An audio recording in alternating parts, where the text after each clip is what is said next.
ಅಧ್ಯಕ್ಷರೇ, ಇವತ್ತು ಏನು 20 ವರ್ಷದಿಂದ ಬಂದಂಥ ಮನ್ರೇಗಾ ಯೋಜನೆ ಪರಿಷ್ಕರಣೆ ಮಾತ್ರ ಇದರಲ್ಲಾಗಿದೆ.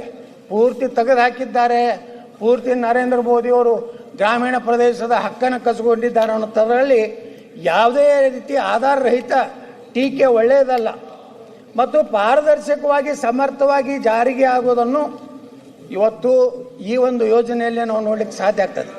ಅಂದರೆ ಅಧ್ಯಕ್ಷರೇ, ಇವತ್ತು ಸಾಕಷ್ಟು ಏನು ಈ ದೇಶದಲ್ಲಿ ಸಾಕಷ್ಟು ಗಾಂಧಿಯವ್ರ ಹೆಸರಿನಿಂದ, ನೆಹರು ಅವ್ರ ಹೆಸರಿನಿಂದ, ರಾಜೀವ್ರ ಸಾಕಷ್ಟು ಯೋಜನೆ ಅದಾವೆ.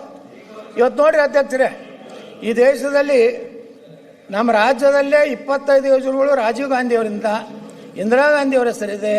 ರಾಜೀವ್ ಗಾಂಧಿಯವರ ಹೆಸರಲ್ಲಿ ಶಿಕ್ಷಣ ಸಂಸ್ಥೆಗಳು 55, ಇಂದಿರಾ ಗಾಂಧಿಯವರ ಹೆಸರಲ್ಲೇ 21, ನೆಹರು ಅವರ ಹೆಸರಲ್ಲೇ 22, ರಸ್ತೆ ಸ್ಥಳ ಕಟ್ಟಡಗಳಿಗೆ 74, 51 ಪ್ರಶಸ್ತಿಗಳು ಗಾಂಧಿ ಕುಟುಂಬದ ಹೆಸರುಗಳಿಗೆ, 39 ವೈದ್ಯಕೀಯ ಸಂಸ್ಥೆಗಳ ಗಾಂಧಿ ಕುಟುಂಬಕ್ಕೆ. ಈ ರೀತಿ ಸಾಕಷ್ಟು ಹೆಸರುಗಳು ಸ್ಕಾಲರ್ಶಿಪ್ನಲ್ಲಿದೆ, ವಿಮಾನ ನಿಲ್ದಾಣದಲ್ಲಿದೆ, ರಾಷ್ಟ್ರೀಯ ಉದ್ಯಾನ ಇದೆ.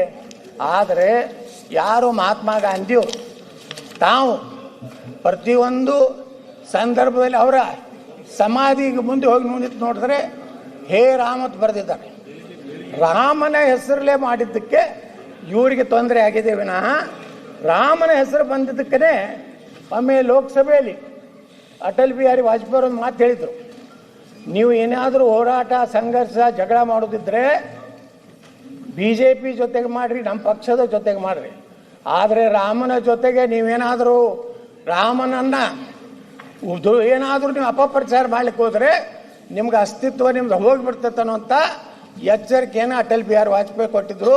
ಇವತ್ತದು ಸತ್ಯ ಈ ದೇಶದಲ್ಲಿ ಆಗ್ತಾ ಇದೆ.